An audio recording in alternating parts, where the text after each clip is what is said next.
Thank you. So my first slide is here to point out the fact that I actually no longer work at DICE. I now work at a company called Uprise, which is also an EA studio. So I'm still at EA, and that's actually great. Uprise is the smaller studio based in Uppsala, but I still work with essentially the same people, and I work out of the DICE office in Stockholm. So not much has changed for me. Sorry? Yes. I will talk about GraphQL, and hopefully you don't know what that is. This is going to be a very shallow look at GraphQL. So if you're already developing GraphQL, or if you were at the React Conf this summer, then you probably know what I will talk about. But I'll start with a rant about REST, because that's actually where my journey towards GraphQL started. Whenever I build REST APIs. So building REST APIs is usually not a big problem. Consuming them is. So this is a typical API response from, say that we have a method that returns information about the currently logged in user. So there's a bunch of information about me, and there's a list of my friends. And if you have a proper, RESTful API, this will probably not be IDs, but say URLs to those individual users for you to fetch more information about them. In any way, my main problem is that when I want to consume this API, say that I have a view where I want to display, information about a user and all its friends. So I don't want to display, a URL or the user IDs of those friends. I'm going to want to display, an avatar and the name, for example, which means that this is one request, and to fetch the information for these friends, I'm going to have to do 4 more requests. So this is now 5 requests. And so if I'm on a mobile, for example, and each of these requests takes 500 milliseconds to complete, that means that I now have a very unhappy user, because I make too many requests. So an obvious optimization here is that instead of having resource-centric methods, let's create one method per view. So if I have like a start screen where I show information about myself and all of my friends, let's create a specific view or method for that instead. So that's problem number 1, because now we're probably not RESTful anymore. I don't know about specifically, about the rules for REST, but I'm pretty sure that when you start creating view-specific methods, you're no longer in REST territory, even though you speak HTTP and return JSON. Now we have another problem, and that is that because you're probably going to develop a mobile client as well. And the problem with the mobile client is that the mobile client doesn't show, for each friend, the mobile client only shows the username. But now when you go out to fetch information about this user, you're going to get all of this. So you're going to get a bunch of information that you're not going to display. So you have 2 options. The most convenient one is probably that you're going to include, instead of having an ID here, you're going to include perhaps an ID and a username and an avatar. And whenever you have a designer add something new to that friends list, you're going to add more and more stuff here. So eventually you're going to have all of this information for all of your friends. And that's sort of fine, except for now your mobile developers they're going to come back and they're going to say that, but we download a lot of stuff that we don't use. And again, we're spending a lot of time downloading stuff that we're not using. So we're overfetching. And we also have the problem that whenever we want to add something to this view, say that we want to add the shoe size here, for example. That means that we're going to have to talk to a backend developer, or we are a backend developer, but we're going to have to reach in to whatever code generates this and add that information. And then we can go back to our client and implement this. And if we're the mobile guys or girls, now we suddenly get the shoe size as well, even though, we're not displaying that. We don't want that information. So some people using this method are overfetching, and some are just frustrated by the fact that the front end is not tightly coupled to the back end. There are other problems as well. This is my favorite. I work in the games industry, and imagine what would happen if you approach a developer who has spent her entire afternoon shaving half a megabyte of the memory usage of your application, because you have to run this game on a memory-constrained PlayStation 3. And then you approach her and you say that the response you're going to get from my backend service is going to be text. And you will then have to tokenize that text. You don't know how big it is. You're going to have to tokenize it and dynamically allocate more memory to understand the information I send you. I have tried that. They are not happy because they have a different mindset. And most people do not have that problem. I do. But if you work with native mobile apps, for example, you have sort of the same problem. Another problem is schema. I know that there are ways to properly define your REST APIs. If you worked with Swagger, for example, I know that there is this open REST specification, something. And that's pretty good. The problem is that you don't really have to define it. If you're in a hurry and you really need to add something, will you prioritize adding that to the specification as well before you push your stuff to production? Probably not. My gut feeling is that you're gonna need to be forced to do this, to do that in order to maintain that specification. So what we want? Well, we want to iterate separately on the backend and frontends. Another nice thing to have would be to allow any developer to explore your data, because if you want to grow a hacker culture in your team, and if you want to have developers who can understand the synergy between what they're doing and what other parts of the organization is doing, then you're going to need documentation and ways for them to explore and understand what you're doing. They're not going to book a meeting because this is just some crazy idea they had on a Saturday, and they just want to log in to your Confluence or whatever and check the documentation. And if it's there, you might have a great new feature. And if it isn't, that's just going to die. And also, we don't want to overfetch, obviously. So this is essentially just the inverse of what I told you on the last slide. So enter GraphQL. Luckily, Facebook has had this problem for a long while, working on their applications. And I think, as far as I know, GraphQL is several years old already. And essentially, what GraphQL is, so it's a query language for graphs. And if you're thinking that, well, my data isn't a graph because it doesn't look like this, then I can assure you that it probably is a graph. Because if it looks like this, and these are relationship or edges or links to other nodes, then you probably have a graph. You might just not understand it. So there is one particular problem with building if you think about building a query language for graphs, you don't have to do this now, but if you think about it for like 15 minutes, there's one thing that's very obvious, and that is that you need an entry point. Because in the example of Facebook, for example, you're going to have something like this, but many terapixels wide. So you need to decide where you want to enter this graph. So that's the only thing that I consider magic about GraphQL is, the very first entry point into the query. So this is a very simple GraphQL query. It starts out innocently enough with a keyword, and then you have the entry point, and then you have whatever you want to fetch, essentially. So this is pretty obvious. If I'm authenticated as a user, and we have an entry point called me, which is just an alias to the currently logged in user, then this will obviously fetch the name of the currently logged in user. So if we were to run this, we would get this response.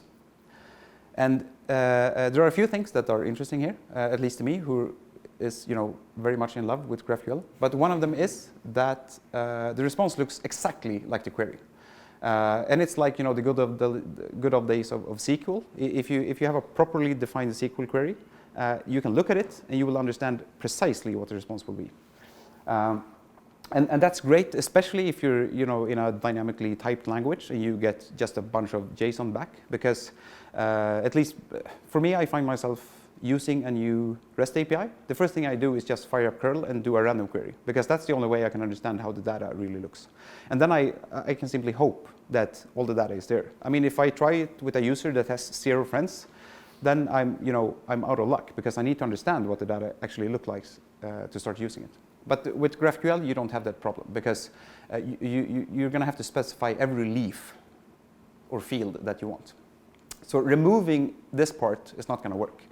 GraphQL requires you to specify all the information you need down to the very last leaf or field level. So if we add some more data to this query, let's fetch ID, name, avatar, friends. Let's fetch for every friend. Let's fetch the ID of that friend. I mean, even here we can't ignore this. We need to say that for every friend we want the ID. We also have parameters for fields. We could exclude this, and the small avatar would probably be the default. But what this says is essentially that I want the avatar URL for the 50 by 50 pixel image. So this would be the response for that. It's essentially what we fetched in the JSON REST example previously. It's just that at this time we can control exactly what we want. So if I'm the mobile client, perhaps I want a different size avatar, or perhaps I don't want it at all. And I can still use the same backend. And the backend developers can add fields to my data structure without actually having to involve anybody else. They don't have to be afraid to add fields because they know that clients who don't request this field will not even take the performance penalty of fetching that data. You'll notice also that I'm not going to talk about implementation at all. I'll only talk about the interface because there are many implementations. They are somewhat dissimilar, but most of them are pretty good. So let's say that in this example we actually had two sizes of avatars and we actually needed both of them.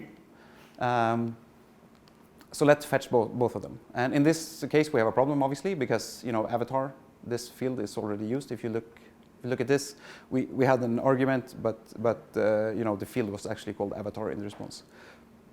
So you can use an alias to rename them. And let's also fetch the name for every friend because just fetching the ID was useless. So now we get this. And all of this is, it's extremely straightforward. The only thing you need in addition to this is the tooling to be able to explore this API. And that's available as well. So I'll show you that later. But if you're a developer and you want to start fetching data from this, this is a lot easier than using a REST. Even if you have the perfect Swagger documentation for your REST API, I can promise you that using this is a lot easier. So let's do something crazy. This is the first thing I tried. And that's fetching the names of my friends' friends. And you could do this query as long as you want, essentially.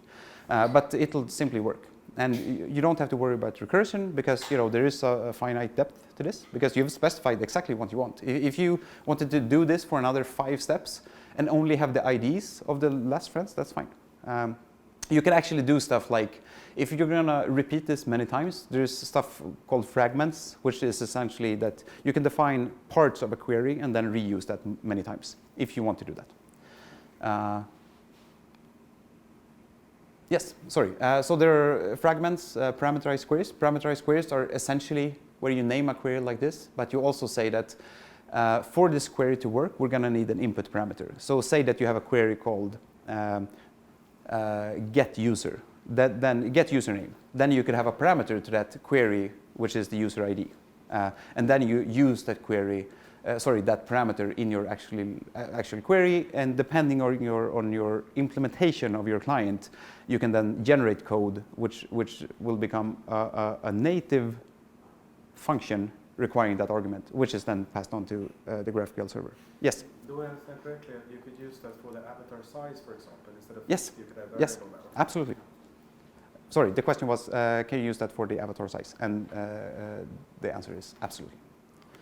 So mutations is important because that's the first thing I want to know is how do I actually update data with this? Because querying is one thing, updating is something else.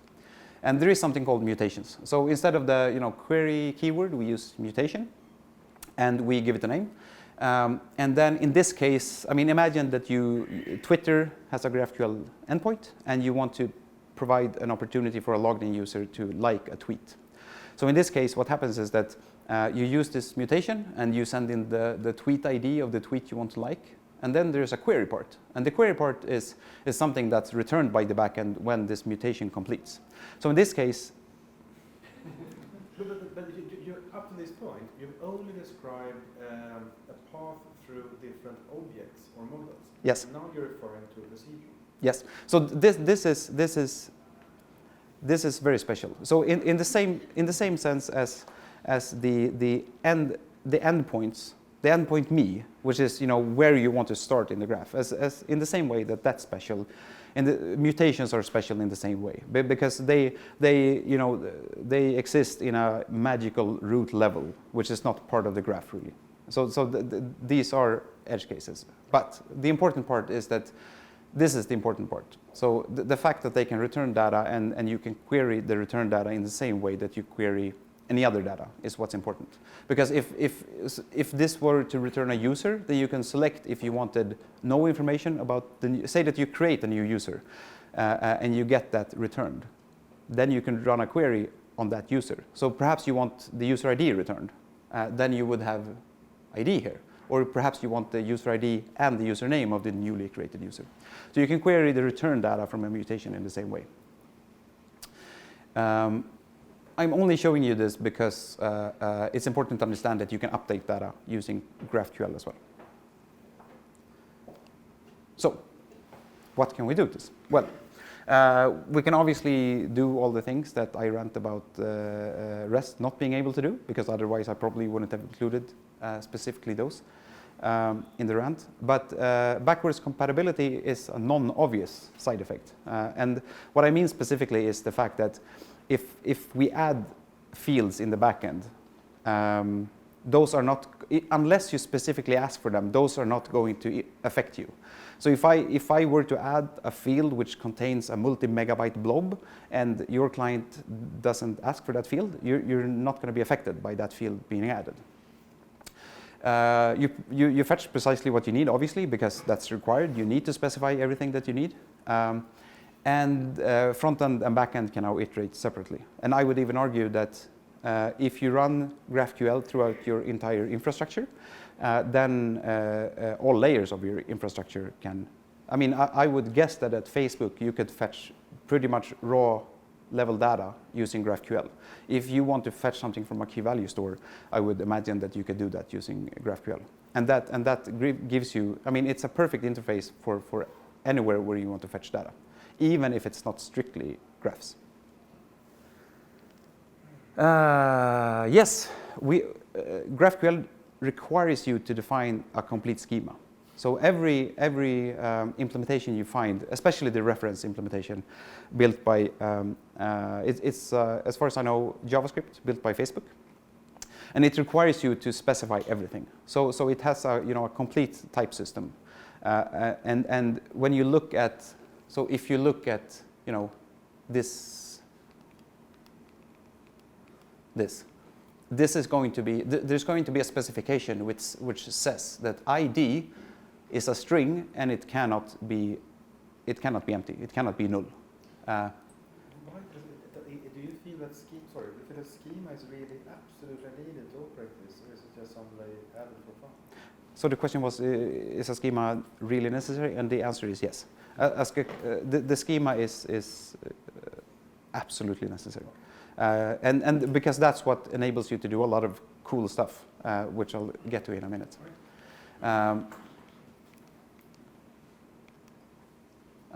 Yes, so and GraphQL endpoints exposes this schema. So there's a meta queries that you can do to this endpoint that will reveal this schema for you. So you can build tools around this. You could have autocomplete in your IDE for this. You could validate a query at design or compile time or build time or whatever you do. And you can also, by combining the query and the schema, you can generate code. If you're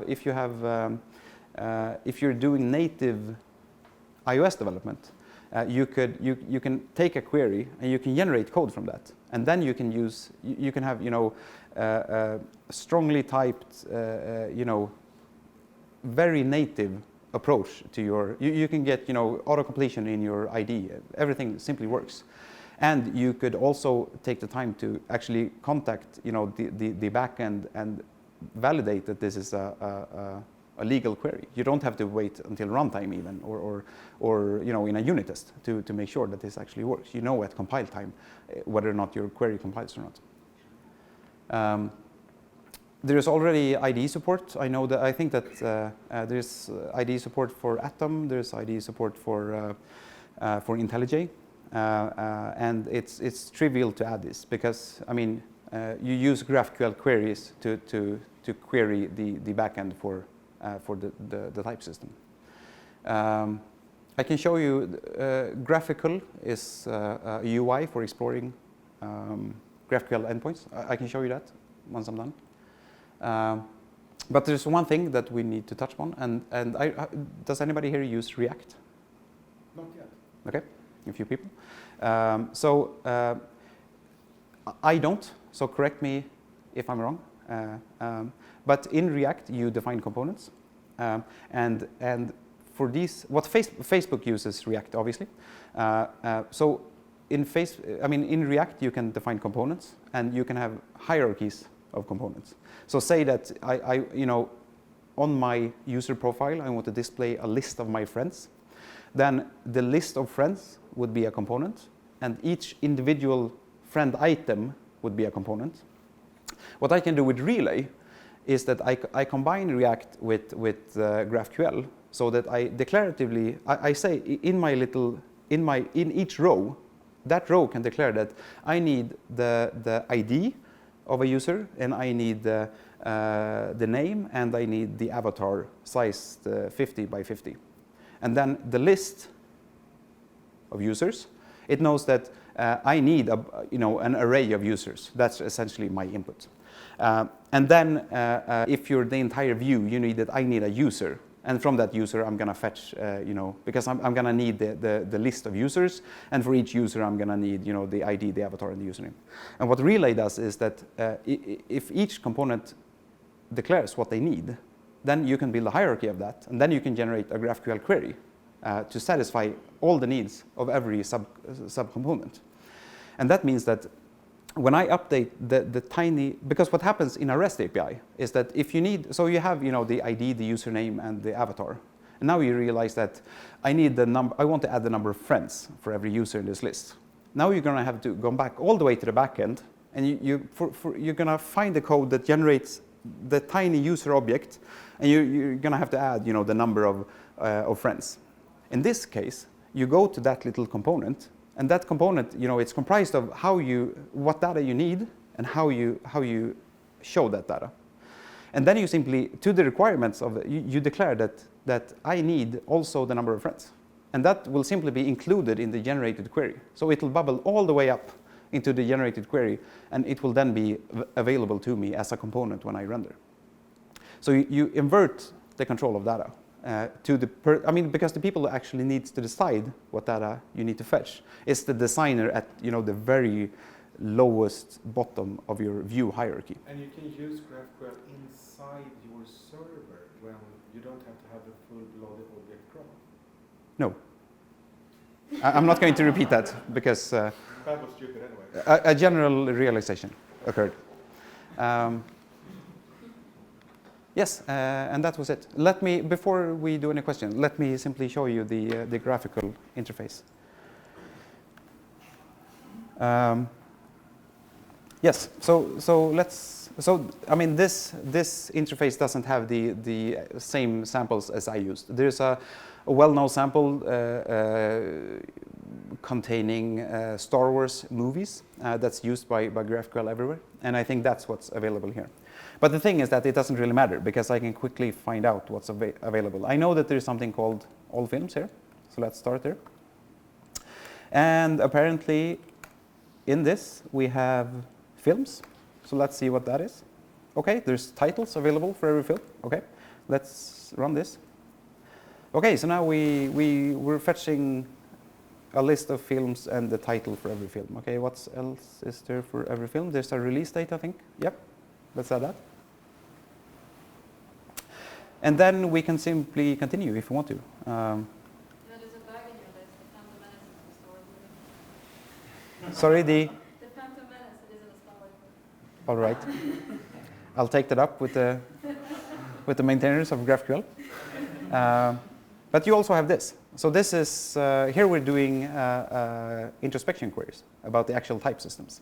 So there's a type called root. There's apparently something called string. Now I'm only fetching the names, but I mean, obviously there's other stuff available. So if you are a developer of build tools, this is what you would use. And I think the power of being able to, at compile time, validate if a query is correct or not is incredibly powerful. Apart from all the other nice stuff, but I usually deal a lot with build systems and build tools, and I like stuff like that, being able to answer questions like that at compile time. If you're using Scala, there are macros that can validate your query. So the compiler will validate your query for you. And stuff like that makes me giggle. So that's it. Are there any questions? Yes? So if I'm building a REST API, how do I implement this GraphQL? Yes. So if I'm building a REST API, how do I implement this? Well, it depends on what backend system you're using. To be honest, if you're using Node, that's probably the best starting point you have, because the reference implementation will work nicely in Node, and Node is sufficiently loosely typed that implementing this is easy. If you're using something like Scala or Java, it's going to be a bit more hard because the problem with implementing GraphQL on the server side, depending on which technology you're using, is that you're going to be defining your schema and creating code to resolve fields at the same time. But if you're using, I would start out, to be honest, whatever you're using, I would create my first server in Node, and then simply have that query your REST APIs and build like a proxy in Node. And do that so that you can understand how GraphQL works and simply get something out of the door, so you can replace your REST APIs, because that's what's most important, I think. So is that already built in that case? Yes, it has been built. There is a functioning Node implementation of this. But you're gonna need code glue to translate, obviously, your REST APIs and that data structure into something, and create a schema that's defined and implemented in your Node server. Can someone supply a REST API and a schema, and you can consume that into GraphQL service that just magically creates a server from it? So is there a way to consume a schema and magically create a GraphQL server? Perhaps. That's programming. But I mean, it's a great startup idea, so go ahead. Any other? Yes? What happens if you ask for something that's not available? What happens if you ask for something that's not available? Well, your query is not valid. So either, I mean, worst case, the server will tell you that when you try to send in that query. But you're not going to get a response. Your query is not valid. It's the same thing that happens if you ask for a column that doesn't exist with SQL. Yeah.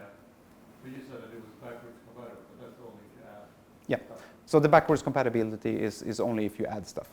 Because that's not going to affect me, because I'm not asking for that new field anyway. Yes? Is there any way to filter or restrict the results that you get? If you have like a list of 1,000 friends, can I get the top 10 or something? Sorted. Yeah, so the question was, is there any way to filter or restrict results if I have many friends? Yes. I mean, your friends field can have parameters. And those, I mean, a typical parameter for a friends field is 1, how many do you want, a limit, and 2, how do you want them sorted. The advantage is that obviously, since you control the schema, you could limit the sorting options to whatever you can support with low latency. And that's also, so So this will be a rant, but what's important is that when you define those sorting options, there are enums, enumerations here. So you can use that for sorting options. And when you do that, you also make it very clear to the consumers of your API how this is meant to be used. If you restrict them right then and there, you say that you can sort by first name, last name, and I think in Facebook's case they have like relevance as well, which is a computed property on every friend. You know that this is what these are my options. And you can make that very clear when you implement a GraphQL interface. Yes? You talked about different nodes you can start from the starting point. Yeah. The schema that you showed, we had me, friend. Can we start with friends only? Or do we need to follow the whole hierarchy in the schema to go to that particular, you need to have the first me and the query and everything and then get to that node? Well, so the question was the starting points. I used me, but could you start at any friend? Yeah. So the thing is that another obvious entry point is having a user entry point which takes a parameter which is the ID. So if you're interested in starting at a particular user instead of the currently logged in one, then there would be such a method as well. But starting at sure, you could have friends as a low-level field also if you want to. The thing though with the entry points is that they are more difficult to understand and a bit more magic. So for the sake of your users, I think it's easier to have clear entry points that are easy to understand.